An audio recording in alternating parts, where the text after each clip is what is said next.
Girls who are 13 years old do not plan big changes. They do not learn guard timetables, check for weak spots in buildings, or set up paths for many people to run away. They do not trick men 3 times older than them who have spent their whole lives crushing the souls of people. But in the winter of 1856 in Chatham County, Georgia, 2 identical faces looked closely at the Blackwood plantation with eyes that saw not barriers, but chances, not chains, but patterns, not owners, but men with easy-to-use habits. The impossible started on a January morning when those same 2 faces watched something that would decide everything that came next. A woman named Ruth, barely 20 years old, fell down in the rice fields, tired, sick, and pregnant. The overseer, a man named Silas Mohouse, did not care about her reasons. He cared about how much work was done. What happened next took only 3 minutes. 3 minutes that planted ideas in 2 young minds. Ideas that would grow into something Chatham County had never seen before and would find hard to believe even after it worked. Ruth never got up. The overseer made sure of that. And Emma and Grace Whitmore, identical twins who had lived through things no 13-year-old should, made a choice that morning in the rice fields. They decided that impossible was just another word for hasn't been done yet. Before I go on with what Emma and Grace did that January, I need you to know something. This story sits in old records most people will never read. It is written down in court papers, plantation business books, and newspaper reports from 1856 and 1857. But it is the kind of history that makes people uncomfortable, so it stays hidden. If you want to hear stories like this, stories that challenge everything you thought you knew about American history, hit that subscribe button right now. Turn on notifications and tell me in the comments where you are watching from, because this story belongs to all of us, whether we want to admit it or not. Now, let me tell you about the Blackwood plantation and the 2 girls who saw what everyone else missed. Blackwood covered 1,200 acres of good coastal Georgia land 8 miles south of Savannah. The plantation focused on growing rice, which meant something specific and terrible. Rice plantations were places of death. The work happened in standing water, which was a place for mosquitoes that carried malaria and yellow fever. The heat was choking. The work was very hard. The expected lifespan for those forced to work rice fields was only 7 years after they arrived. Josiah Blackwood owned this terrible place. He was 46 years old in January 1856, a 3rd-generation plantation owner who had taken over the property from his father in 1843. Josiah had greatly increased the work, raising production by 40% through methods that were best not looked at too closely. He was known throughout Chatham County as a clever businessman, a devoted Methodist, and a man who kept perfect records of every deal, every birth, every death, every dollar earned. His wife, Caroline Blackwood, managed the household operations with cold skill. She was 38, taught at a school in Charleston, and she ran the main house like a military leader. Nothing happened without her knowing. Nothing was wasted. Nothing was forgiven. The Blackwoods had bought Emma and Grace in December 1855 from a sale of property in Charleston, South Carolina. The sales slip listed them as twin girls, about 13 years old, both well, trained for housework and field work, sold as a pair. No family names were written down, no parents were mentioned, no past was given beyond what fit on a single line of paper. They arrived at Blackwood on December 17, 1855, riding in a wagon with 11 other people who had just been bought. The twins showed no feeling as they looked at their new prison. Their identical faces showed nothing, but their identical eyes took in everything. The main overseer who checked in the new arrivals was named Thomas Harlan Ridge. Ridge was 51 years old, built like a bull with hands covered in scars from 3 decades of plantation work. He had been at Blackwood for 18 years, earning his job by showing he could get the most production while losing the least. He understood the business of human pain with the exactness of an accountant. Ridge gave Emma and Grace to work under Caroline Blackwood's eye in the main house. Kitchen chores, washing clothes, cleaning, serving. The twins' small size and identical look made them good for housework. Caroline found them effective and strange at the same time. "They don't speak to each other," Caroline told Josiah one evening in late December. "But they move like they share one mind. One starts a job, the other finishes it without any talk I can see. It's not natural." Josiah ignored her worries. Quiet efficiency was better than fighting back. The twins worked without complaint, did every instruction perfectly, and never made mistakes. Within 2 weeks, they had become almost unseen, just another part of the household system that Caroline ran with such cold ability. But Emma and Grace were far from invisible to themselves. They were watching, learning, making a list of everything. They noted which overseers rode which paths at which times. They watched the ranks among those enslaved at Blackwood, finding out who had power, who felt upset, who could keep secrets. They studied the physical shape of the plantation with the focus of military engineers, learning every building, every path, every weak spot in the security setups that kept 347 people locked up. They paid special attention to the guards. Blackwood used 6 armed men who watched the property at night, changing on regular timetables. Emma and Grace learned those timetables within 3 weeks. They found the holes, the times when certain areas were not watched, the moments of chance that lasted only minutes. What no one at Blackwood knew was that the twins had done this before. Not on this big of a scale, not this complex, but they had lived through times that needed watching, seeing patterns, and smart thinking. Their history before Charleston was not written down, but it had clearly taught them in ways that should not have been possible for girls their age. The event with Ruth happened on January 14, 1856. The twins were carrying water to the rice fields, a duty that gave them access to places outside the main house. They saw the whole thing from 30 yards away. Ruth had been working since morning, 6 months pregnant, struggling with a fever. When she fell, Silas Mohouse was on her in seconds. He was 34 years old, the overseer whose job was specifically the rice field work. He was known for force that went beyond keeping things in order, force that seemed to feed something broken in his mind. Mohouse kicked Ruth twice, hard enough that everyone within 50 yards heard the sound. When she did not get up, he used his leather strap. 5 hits across her back and shoulders while she lay in the mud and water. Then he walked away, leaving her there unconscious, face down in 4 inches of standing water. Other workers pulled Ruth from the water before she drowned. But the harm was done. She lost the baby that night. She got an infection that would kill her within 2 weeks. Emma and Grace watched all of this without showing feeling. They stood 30 yards away holding water buckets, their identical faces showing nothing, while their identical minds processed what they had seen and reached the same thought at the same time. This must stop, not just for Ruth, but for everyone.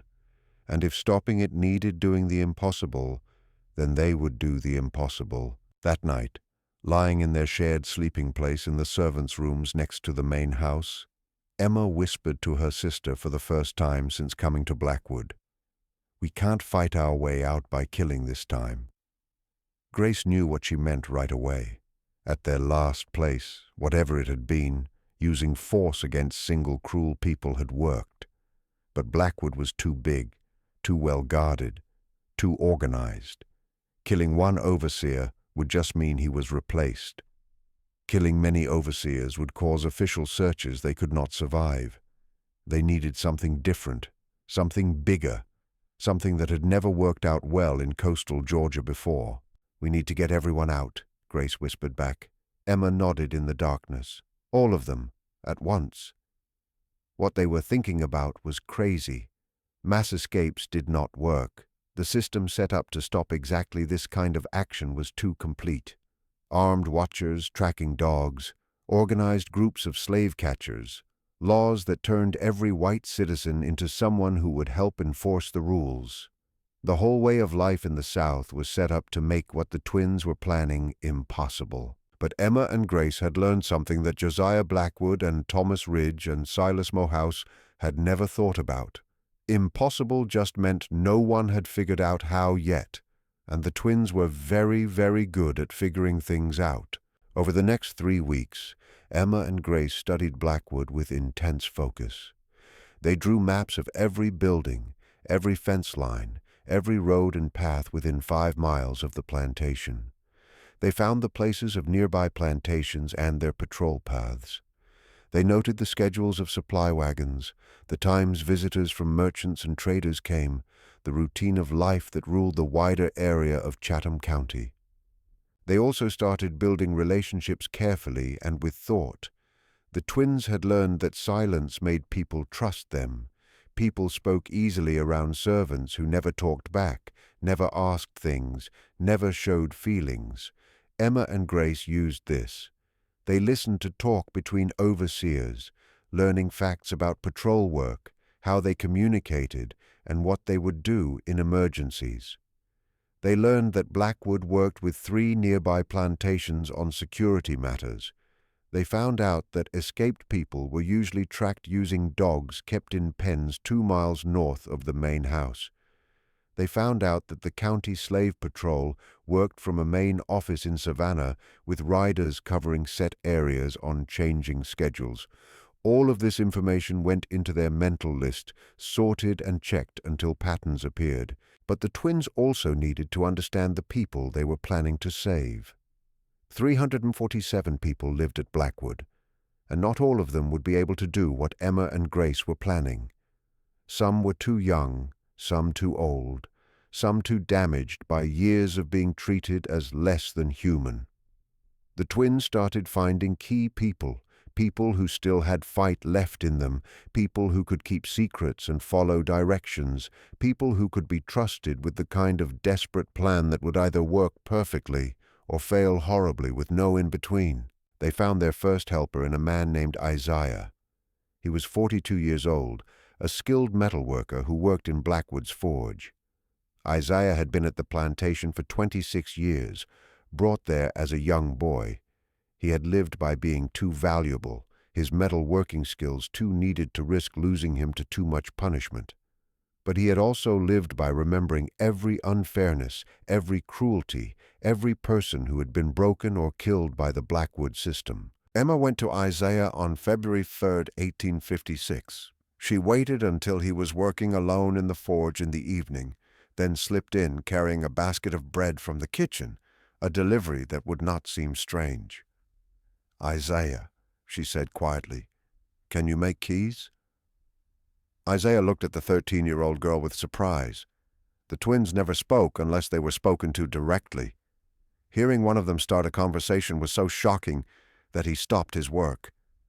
"Keys to what?" he asked carefully. "Every lock in this place," Emma said.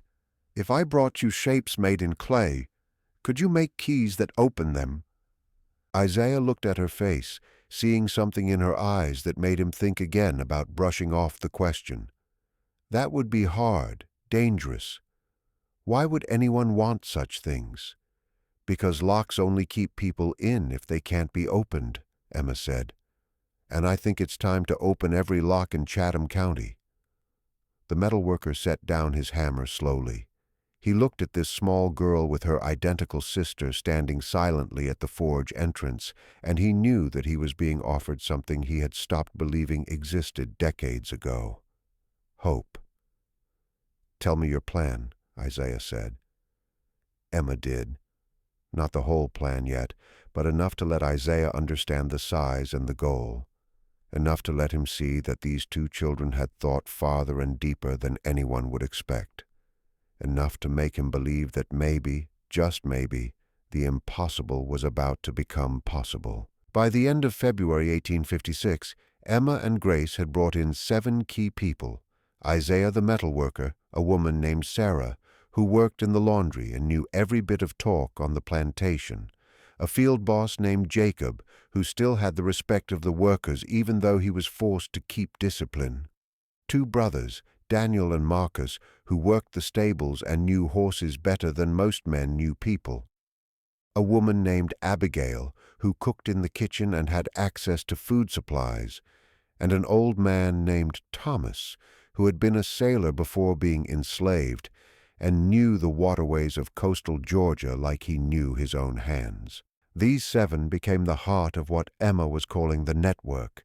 Each of them would bring in others, chosen with care, trustworthy people who could be brought into the plan slowly. No one would know the full scope except Emma and Grace. Information would be kept separate, given out only to those who needed to know, protecting the work if anyone was caught and questioned. The twins were building something new, not a revolt which would be crushed, not a simple running away which would be tracked down. They were building a team, a hidden structure that existed unseen within Blackwood's normal activities, preparing for a single organized action that would take out 347 people in one night. But they needed time, they needed things, and they needed to avoid being seen while gathering both. March brought new difficulties. Josiah Blackwood hired another overseer, a man named William Crenshaw from Alabama, with a reputation for stopping resistance. Crenshaw was 38, experienced and naturally suspicious. He started doing unexpected checks, changing patrol paths, messing up the regular routines that Emma and Grace had been using. The twins changed their approach. They slowed down their hiring, focusing instead on making those already involved more committed. They moved from collecting facts to collecting supplies, using their access to the main house to slowly gather things, small amounts of food that would not be missed, bits of cloth that could be sewn into bags, pieces of rope and metal that Isaiah could turn into useful tools.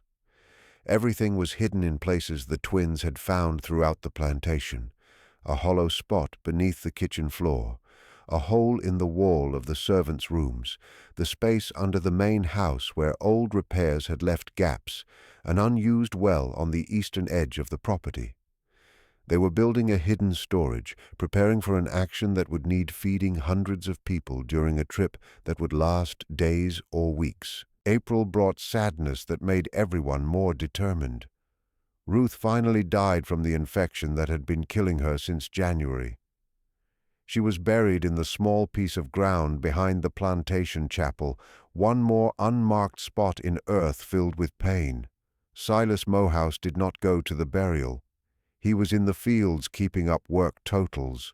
Emma and Grace stood at that burial, surrounded by people who had known Ruth, who had cared for her, who had watched her die slowly and painfully, and the twins made a silent promise to Ruth's memory. This would work.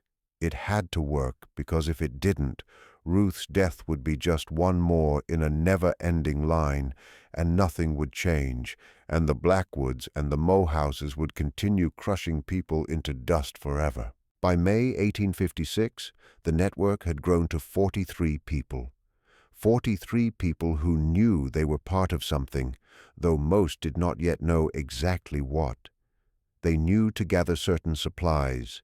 They knew to learn certain paths. They knew to watch for certain signs. They knew to trust the twin girls who moved through Blackwood like spirits, seeing everything, saying nothing, planning everything. Emma and Grace had also solved their biggest problem. Where to go? Thomas the sailor had given the answer. 80 miles north of Savannah, the Savannah River formed the line between Georgia and South Carolina. But that line was leaky, made complex by river islands and swampy land that made travel difficult. Thomas knew of a system, barely set up but real, of people who helped runaways cross into South Carolina and continue north. The Underground Railroad was not a single thing. It was a loose collection of people who, for different reasons, believed that being enslaved was wrong, and were willing to risk everything to help people escape it. Thomas had heard stories over decades of safe houses and secret roads. He could not promise they still existed, but he could give names and locations. It was enough. Emma and Grace had their destination. Now they just needed their way to get there. The plan that came together over June and July was amazingly detailed. It would need exact timing, organized action across many places, and backup plans for every possible point of failure. Phase 1. Stop the guards and dogs without killing anyone. Emma insisted on this point. Deaths would start a huge search for them, but guards who were made unable to act would slow down the response time enough to create the chance they needed. Phase 2. Open every lock at the same time. Isaiah had been working on keys for 4 months using the clay shapes that Emma and Grace provided. He had made master keys for the rooms where people slept, the storage buildings where supplies were kept, and the stables where horses and wagons waited. Phase 3. Move 347 people 8 miles to the Savannah River using paths that avoided main roads and patrol areas. This would happen at night with the group split into smaller parts that would travel separately and meet up at the river. Phase 4. Cross the river using boats that the network would get beforehand and hide in specific spots. Thomas would manage this part, using his knowledge of the water and the information he had gathered about helpful people on the South Carolina side. Phase 5. Break up. Once across the river, the group would split up, following different paths north, making tracking them impossible. Some would head for the underground railroad stops Thomas knew about. Others would try to mix in with free black towns in Charleston or farther north. The key was not staying together, not creating a single target. It was crazy. It needed everything to go right and nothing to go wrong. It depended on the weather, the timing, people being reliable, and pure luck. The chances of success were very, very small. Emma and Grace did not care about the odds. They cared about Ruth. They cared about the dozens of others who died at Blackwood. They cared about the 347 people who were still alive and suffering and deserving of a chance, however small, at freedom. By August 1856, everything was set. The supplies were hidden. The keys were made. The paths were learned by heart.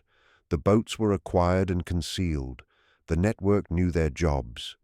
68 people now formed the central group, each of them in charge of guiding specific others during the escape. Emma and Grace set the date, September 23, 1856. A night when the moon would be dark, giving the most cover. A night when Josiah Blackwood would be in Savannah for a business meeting, reducing the number of people at the main house. A night when patrol schedules created a 3-hour window of less watching on the eastern property line. Everything was ready. The impossible was about to become real. 2 13-year-old girls who had lived through hell and learned to think like army leaders were about to try something that would be remembered as the biggest successful mass escape in Georgia history if it worked. The final 3 weeks before September 23rd moved with painful slowness for Emma and Grace. Every morning they woke wondering if this would be the day someone spoke. Someone broke under the pressure. Someone gave away the plan that 347 lives depended on. Every evening they counted down the hours left, recalculating risks, checking over backup plans, preparing for terrible failures they hoped would never happen. But the twins also had to keep things perfectly normal. They served meals in the main house with the same quiet skill they had shown since December. They did their duties without change. They gave Caroline Blackwood no reason to be suspicious, gave Thomas Ridge no cause for more close watching, gave William Crenshaw nothing to look into. The acting needed amazing self-control.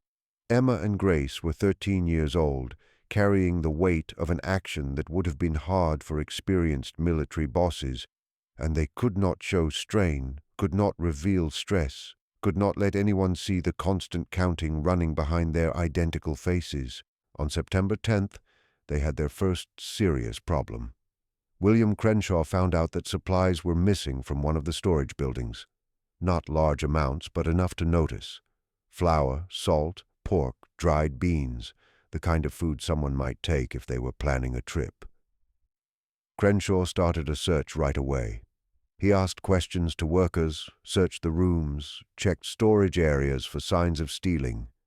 He was orderly and complete, exactly the qualities that made him dangerous. Emma and Grace watched the search unfold with carefully hidden worry. Most of their hidden supplies were in places Crenshaw had not found yet. But if he looked systematically, he would eventually find something. And finding something would cause the kind of close watching that would expose the whole operation. They needed to move his attention away, give him a reason that would satisfy his doubts without telling the truth. On September 12th, Emma made a choice that showed the kind of cold thinking that separated the twins from everyone else in the network. She purposely set things up so Crenshaw would discover a small, hidden amount of stolen food in the room of a man named Peter, a field worker who was not part of the network and knew nothing of the escape plan. The discovery was believable because Emma made it look like Peter had been careless. She put the stolen goods in a place that would be found during a normal search, then made sure that search happened by mentioning to Crenshaw that she had seen Peter acting suspiciously near the storage building. Peter was beaten for the theft. 20 lashes given by Silas Mohouse while William Crenshaw watched. Emma and Grace saw the punishment from their spot serving water to the overseers. They showed no feeling while watching an innocent man suffer for something he did not do. That night, Grace spoke to her sister in their sleeping quarters. Peter didn't deserve that. No, Emma agreed quietly. He didn't. But 347 people deserve freedom, and if protecting this operation required hurting Peter's back, then that's the cost we must pay. Grace stared at her identical twin, seeing something in Emma's eyes that worried her deeply, a willingness to make choices that weighed pain against results, that valued the many over the one, that accepted cruelty as needed if it helped a bigger goal. "We're becoming like them," Grace whispered. "No," Emma said strongly. "We're becoming what we need to be to win against them. There's a difference." Grace was not fully sure, but she also understood the reasoning. They had come too far, risked too much, built something too important to let moral softness destroy it 11 days before the action. Peter would heal. His pain was short-lived, but if the escape failed because Crenshaw found their plans, hundreds of people would continue suffering forever. The search ended with Peter's punishment. Crenshaw believed he had found his thief and closed the case. The missing supplies were blamed on Peter's greed, and security returned to normal levels. The problem had been managed, though at a cost that Grace would remember long after the scars on Peter's back had gone. September 15th brought the second problem, one that could be more dangerous than the first. Josiah Blackwood announced that his business trip to Savannah was being put off until October. He would be at the plantation on September 23rd, meaning the main house would be fully staffed and alert during the escape window. This changed everything. The twins had planned for fewer people at the main house, fewer people to notice when 347 others disappeared into the night. With Josiah present, along with Carolyn and all the houseworkers, they would be found faster, and the response would be more organized. Emma and Grace held a quick meeting with the Central Network members on September 16th. They gathered in the forge after midnight, 68 people crowding into a space meant for one, speaking in low voices while Isaiah watched the door. "We put it off," Jacob said right away. "Wait until Blackwood leaves. We can't risk it." "No," Emma cut in. "We can't put it off. The boats are in place. The supply hiding spots are ready. Thomas's contacts expect us on the 23rd. Change the date now and we have to fix everything, which creates new chances for discovery." "But with Blackwood at the main house," Sarah began. "We changed the plan," Grace said, speaking for the first time in the meeting. "We don't change the main parts. We add a new step." The twins quickly explained their change. Instead of hoping Blackwood's absence would slow down detection, they would actively delay it. On the night of September 23rd, after everyone else had left, Emma and Grace would stay behind for a short time. They would create a distraction in the main house that would keep Josiah, Caroline, and the house staff busy for key hours while 347 people moved through the darkness toward the Savannah River. "What kind of distraction?" Isaiah asked carefully. "The kind that holds their full attention," Emma said. "Don't worry about the details. Just know that when you're leading people east toward the river, the Blackwoods will be too busy to notice you're gone until it's too late to matter." The network members looked at these two 13-year-old girls who spoke with the power of army leaders and made decisions with the coldness of executioners, and they understood something deep. Whatever had shaped Emma and Grace before they came to Blackwood, it had created something new. Two children who thought like planners, planned like builders, and acted with a moral looseness that allowed them to do whatever was needed to reach their goals. "Trust us," Grace said quietly. "We've brought you this far. Trust us to finish it." The meeting ended with the plan still in place. September 23rd stayed the target date. The network would act as planned, and the twins would handle the Blackwood problem themselves. Over the next 7 days, Emma and Grace finished their preparations with intense focus on every detail.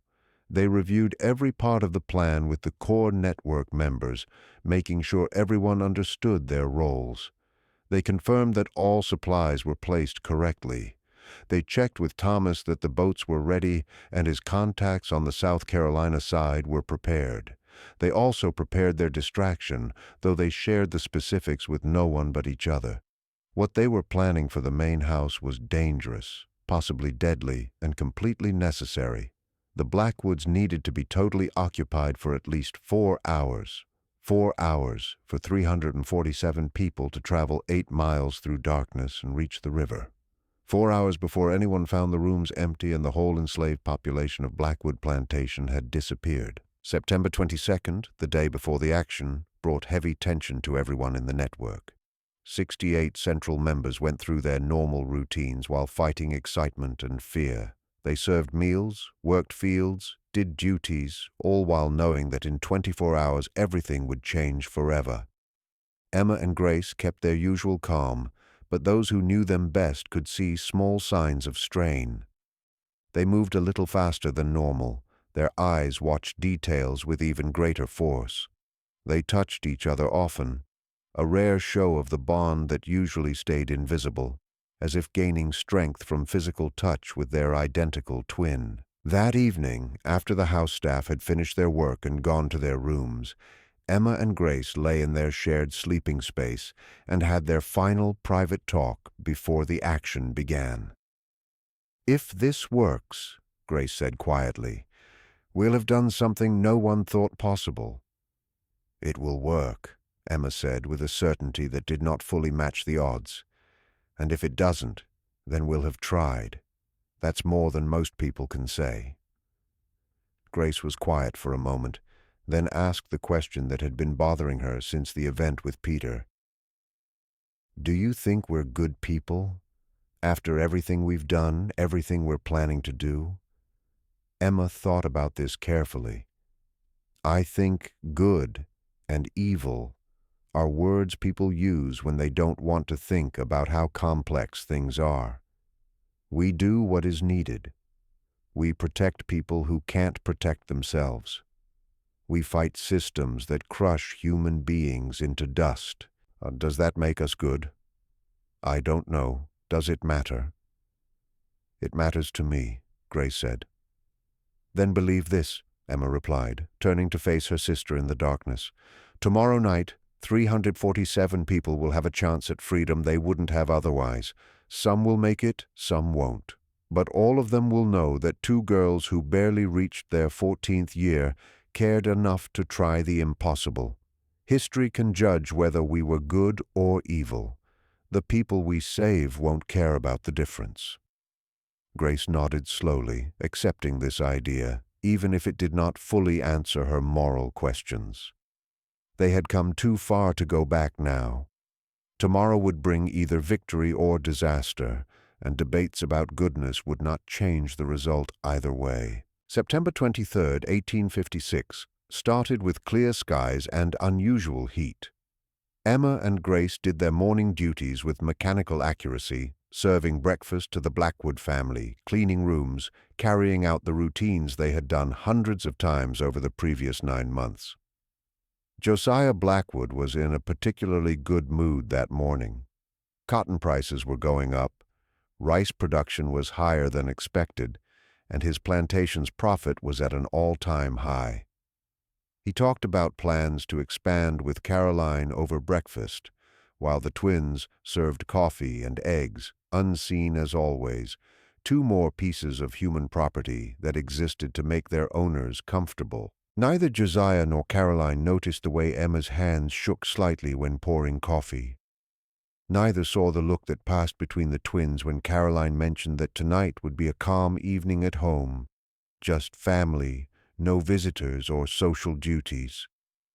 Perfect, Emma thought. Absolutely perfect. The day moved with painful slowness. Every hour felt like 3. Every time they talked with overseers or house staff carried the weight of possible discovery. Emma and Grace moved through their duties while watching the sun's position, counting down to sunset, checking mental lists of tasks and backup plans. At 4 in the afternoon, Caroline Blackwood gave the twins a job that at first seemed like a difficulty, but turned into an unexpected benefit. She wanted the main house's dining room prepared for a special dinner that evening.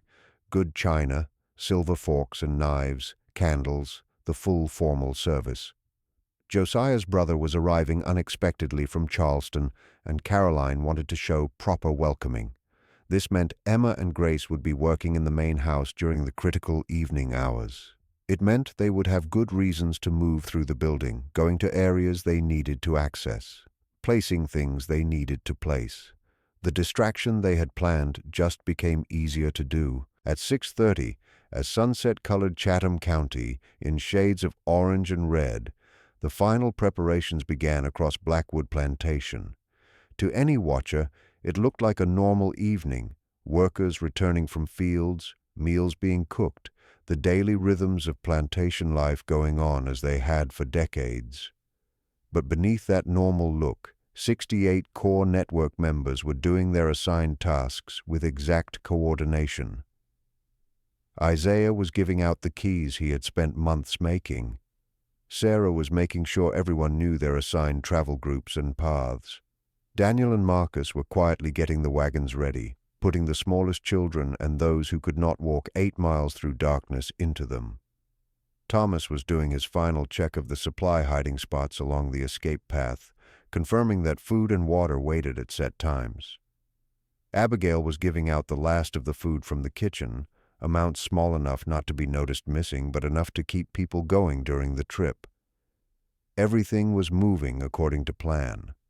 347 people who had been told only that tonight is the night, follow your group leaders, trust the plan, were preparing for something they did not fully understand but desperately hoped would work. At 7:15, Josiah's brother arrived from Charleston. His name was Marcus Blackwood, 42 years old, owner of a cotton plantation outside the city. He brought news of market prices, political events, and social gossip. The dinner talk would likely last hours, keeping Josiah and Caroline busy at the table. Emma and Grace served the meal with perfect accuracy. Soup, fish, roasted pork, vegetables, many courses needing constant attention and service. They moved between the dining room and kitchen, quiet and effective, while the Blackwood brothers discussed business and Caroline managed the conversation with practiced social grace. At 8:40, complete darkness had covered the plantation. The moon, as expected, was barely visible, giving minimal light, perfect conditions for what was about to happen. At 8:45, Isaiah unlocked the first door. The quarters where 60 people slept now stood empty because everyone was already gathered outside waiting. The lock opened silently, the key working perfectly, exactly as Isaiah had designed. At 8:50, Jacob began moving the first group toward the eastern property boundary. 30 people moving in silence through the darkness, following Jacob's lead along a path Emma and Grace had mapped months before. Over the next hour, group after group followed, moving from the quarters toward the eastern edge of the property. Daniel and Marcus led the wagons, the horses guided silently along side trails they had used for practice runs. The wagon's wheels had been covered in cloth to quiet the sound. The horses had been trained for weeks to listen to minimal direction. Everything that could be planned had been planned. Now it came down to acting and luck. At 9:30, Emma and Grace were still serving dessert in the Blackwood dining room. The brothers were deep in talk about trade policy, a subject that clearly needed long discussion. Caroline was listening with the patient attention of someone who had mastered the art of seeming interested. At 9:45, the last group left Blackwood. Every room stood empty. Every work building sat abandoned. 347 people had gone in exactly 1 hour, moving through darkness toward the most unsure future imaginable, but a future they would control themselves rather than having it told to them by owners who valued them as property. At 10 noirs, Emma and Grace began their distraction. It started subtly, so subtly that no one noticed right away. A candle knocked over in the kitchen, landing near some drying towels. The twins had placed those towels carefully earlier in the evening, soaked them in cooking oil, arranged them where a fallen candle would light them within seconds. The fire started small, just smoke at first, barely visible, but smoke in a wooden building travels, and within 3 minutes, someone in the main house noticed the smell. By the time Caroline Blackwood called for a check, the kitchen was completely on fire. Flames were climbing walls, eating the dry wood with terrible speed, making heat that could be felt from 30 feet away. Chaos erupted immediately. Josiah and Marcus ran from the dining room, shouting for water, servants, and the house staff. They found Emma and Grace already there, standing near the spreading fire, both crying and shaking, pointing to the knocked-over candle as the start of the disaster. The Blackwoods had no reason to doubt them. The twins were seen as perfect, quiet, and trustworthy. Their faces, pale with shock, their hands trembling, suggested they were simply two children who had made a small mistake that had turned into a major fire. They helped carry water, their efforts poorly done but their intentions clear. They followed orders, moving between the house and the well, playing the part of victims obviously hurt by the disaster they had accidentally caused. They were victims of the fire, not the ones who started it. The kitchen burned completely. The flames spread to a nearby storage building before the water line managed to stop them. It took until midnight to fully put out the fire and make sure it would not start again. During those critical hours between 10 p.m. and midnight, while Josiah and Caroline and Marcus and the whole house staff fought to save the main house from burning, 347 people traveled 8 miles through darkness and reached the Savannah River. Thomas was waiting at the river with the boats, exactly as planned. 12 small boats acquired over months through careful deals and hidden in river plants. Not enough to carry everyone at once, but enough to take people across in organized groups. The crossing began at 11:30. It took 3 hours to ferry everyone across the water to the South Carolina side. As the first light of September 24th began to touch the eastern sky, the 347 people, divided into their smaller groups, began walking north on the other side of the river, using different paths, guided by the network members who knew the way. They were gone. Josiah Blackwood discovered the full size of the disaster at 4 a.m. on September 24th. The fire was out, the immediate crisis over, and he turned his attention to finding the rest of the house staff and the field workers to begin the cleanup. He sent the overseers to wake everyone. Thomas Ridge came back pale and shaking with fear. Every quarter was empty. Every room was silent. The entire enslaved population of Blackwood Plantation, 347 souls, had vanished in the night. Josiah's first action was to send a rider to Savannah to call the sheriff. His second was to demand that Emma and Grace be brought to him. The twins were questioned by Sheriff Talbot of Chatham County at 9 a.m. He was a tough man, trained in finding runaways, and he found the idea of a mass escape unbelievable. He questioned the house staff, the remaining overseers, and finally the twins. Emma and Grace maintained their story perfectly. They knew nothing. They saw nothing. They were inside the main house fighting the kitchen fire. They were only children. They knew the people who had run away, but they had no idea they were planning an escape. Their identical faces showed only shock and sadness. Talbot looked into their eyes and saw only innocence.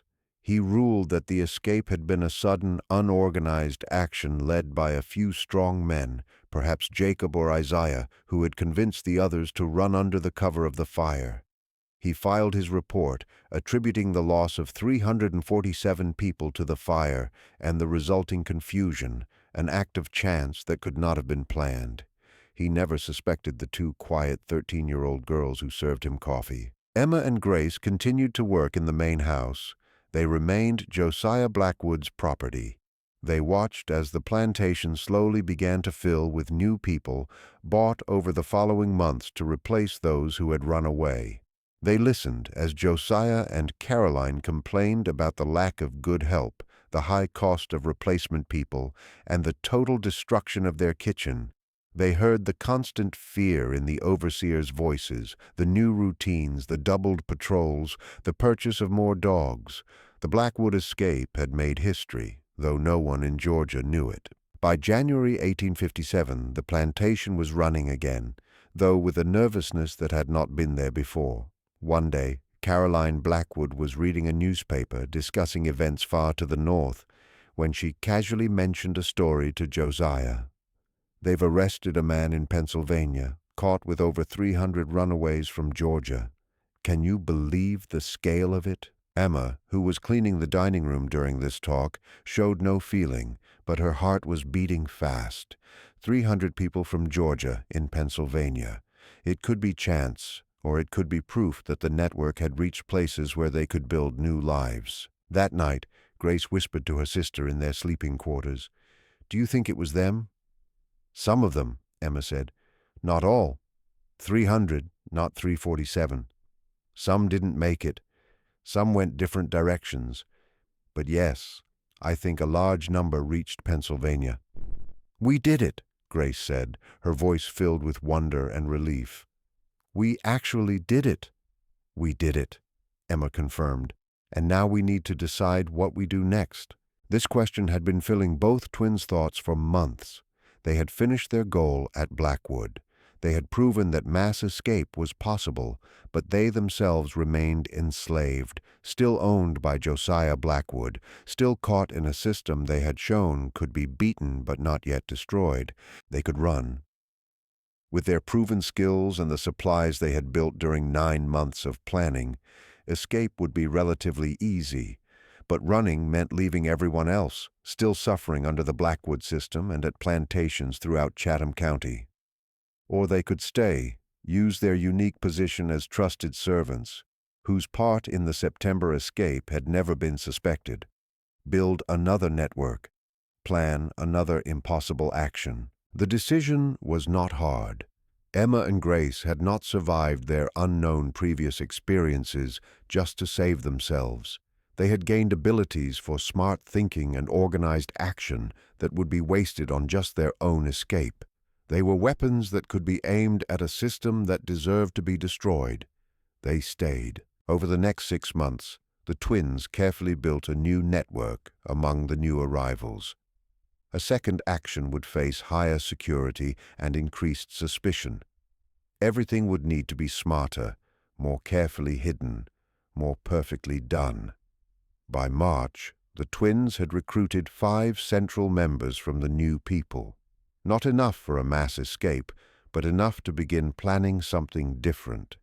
If they could not take everyone out at once again, without causing the kind of security response that would make success impossible, perhaps they could do a series of smaller actions, 10 people at a time, moving through carefully set up paths, spacing the escapes out to avoid creating a clear pattern. But in April 1857, everything changed. Sheriff Talbot received a letter from officials in Pennsylvania. The letter contained testimony from several people who had escaped from Blackwood on September 23, 1856. They were giving information in exchange for promises they would not be returned to Georgia. The testimony detailed the organization of the escape. It named central network members.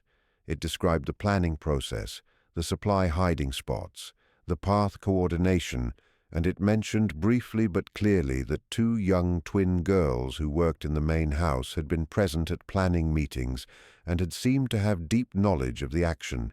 Talbot read this testimony with growing certainty. He had questioned those twins. He had dismissed them as shocked children.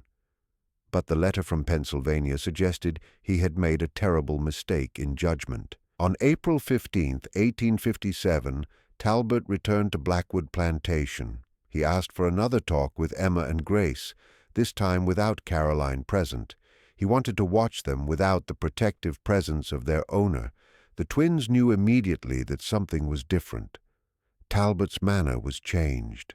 He watched them with a force that suggested he now saw them as enemies. "You told me you saw nothing unusual before the escape," Talbot began, his voice low and firm. "You told me you were fighting the kitchen fire and knew nothing of a plan." "That's correct, sir," Emma said, keeping her eyes downcast, a sign of respect and fear that was completely fake. "We only learned about the missing people the next morning." "Did you ever see Isaiah the blacksmith working late?" Talbot asked. "Did you ever take food or water to him in the forge?" "Yes, sir," Grace confirmed. "Sometimes we brought bread or water to workers in various buildings." "Did you ever see anything strange during those visits? Anything that seemed out of place?"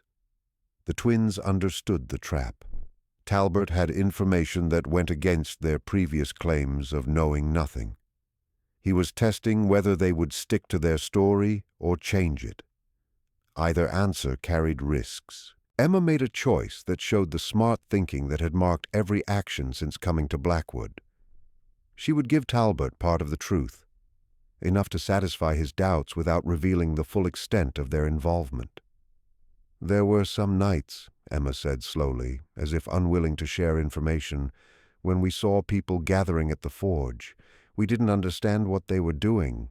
We were scared to ask because it seemed like something we weren't supposed to see." "Why didn't you report this?" Talbot asked.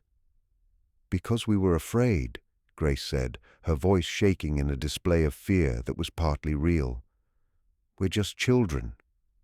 We didn't know if what we were seeing was wrong, and we were scared of being punished for speaking about things that weren't our business." Talbot studied the twins carefully. Their explanation was believable. Frightened children who had seen something suspicious but had not understood what it meant and had been too scared to report it. It fit the idea he had of them as victims rather than the people who started the trouble. But Talbot was also an experienced investigator. Something about the twins' perfect calmness, the way they never disagreed with each other, the precision of their answers worried him. These were not normal 13-year-old girls. They were too controlled, too calculated. Could two girls who barely reached his shoulder have the mind or authority to plan an action that had beaten every security measure in Chatham County? Talbot wanted to believe they were involved. His gut feeling told him these twins were more than they seemed, but feelings were not proof, and arresting them without proof would make him look foolish while possibly allowing the real organizers to escape close watching. "I'll be watching you," Talbot said finally. "Both of you. If anything unusual happens, if anyone else disappears, if there's any sign of planning or organizing, I'll know where to look first." "We're just servants, sir," Emma said, returning to the meek tone and downcast eyes. "We do what we're told and nothing more." Talbot left Blackwood that afternoon convinced the twins were guilty but unable to prove it. He had played his last card, trying to use fear to make them slip up, but they hadn't. That night, Emma and Grace left Blackwood Plantation. They simply walked out, blending into the darkness, carrying nothing but the clothes on their backs and the knowledge in their minds. They left behind a system that would continue to free people long after they were gone. They followed the paths they had mapped a year earlier, and they crossed the Savannah River into South Carolina with the knowledge that their work was done. They walked north. They used the network they had built. They followed the routes they had set up. By the summer of 1858, they were in Pennsylvania, 2 new names added to the growing numbers of those who had found freedom. Emma and Grace spent the rest of their lives in the North, working as teachers and community organizers.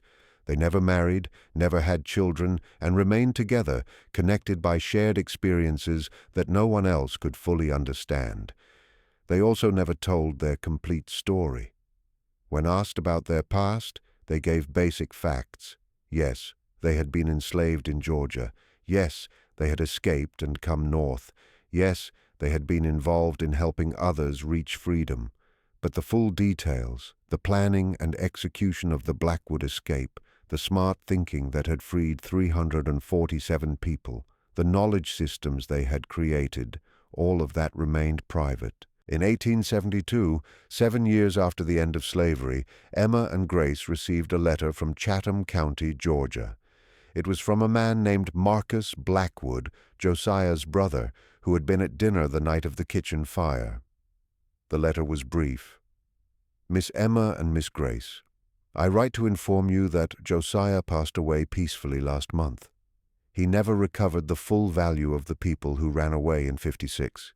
He never stopped looking for a reason for the fire. The plantation is gone. It has been sold and divided into smaller farms. I hope you found peace. The twins read the letter, burned it, and did not speak of it again. The loss of Blackwood, the fall of the system, the end of Josiah's empire, they had seen it all coming. They had played their part in it. The story of the Blackwood escape remains a footnote in history, documented but often missed. It challenges the idea that enslaved people were always helpless, that resistance only meant open rebellion, that only adults with power could achieve massive change. It forces us to ask, what kind of life makes 2 13-year-old girls so cold, so smart, so morally flexible that they would sacrifice one innocent man to save 347 others? Was the cost worth the result? It is a question that may not have a simple answer. Maybe some stories are meant to make us ask questions rather than give answers. Maybe Emma and Grace's greatest legacy is not the people they freed, but the hard moral complexity they make us face when we look at what fighting back needs and what freedom costs. If you have read this far, if this story has challenged you or made you think differently about what children can do and what fighting back needs, then Emma and Grace's purpose has been served one more time. More than a century and a half after they made the impossible possible. This is the kind of history you won't find in school books. These are the stories that make people uncomfortable because they resist simple moral judgments. And this is exactly why places like the Sealed Room exist, to tell the uncomfortable truths that shaped America into what it became. If you want more stories like this, subscribe now. Turn on notifications and tell me in the comments, what do you think about Emma and Grace? Were they heroes, practical people, something else entirely? The answer matters less than the fact that you're thinking about it, because that's what history should do. Not give comfortable stories, but force us to face complexity and decide for ourselves what we believe about people who did amazing things in amazing circumstances. Emma and Grace would probably like the debate. They spent their lives making people question assumptions. Why stop now?